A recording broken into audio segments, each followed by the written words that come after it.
అప్పుడు పరలోకమందు ఒక గొప్ప సూచన కనబడింది. అదేమనగా, సూర్యుని ధరించుకొని ఒక స్త్రీ, ఆమె గర్భిణి అయి ప్రసవ వేదన పడుచు ఆ నొప్పులకు కేకలు వేయుచుండెను. అంతటా పరలోకమందు ఇంకొక సూచన కనబడెను.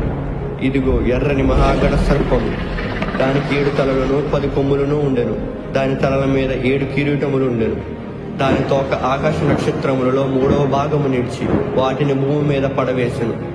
కననయ్యున్న ఆ స్త్రీ కనగానే ఆమె శిశువును మృంగవేయవలనని ఆ ఘట సర్పం స్త్రీ ఎదుట నిలుచుండెను.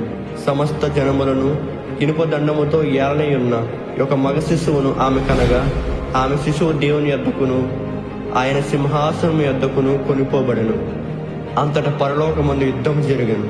మీకాయేలును అతని దూతలను ఆ మహాఘట సర్పముతో యుద్ధము చేయవలనని ఉండగా, ఆ ఘట సర్పమును దాని దూతలను యుద్ధము చేసిరు గాని గెలవలేకపోయేది కనుక పరలోకమందు వారికి స్థలము లేకపోయాను.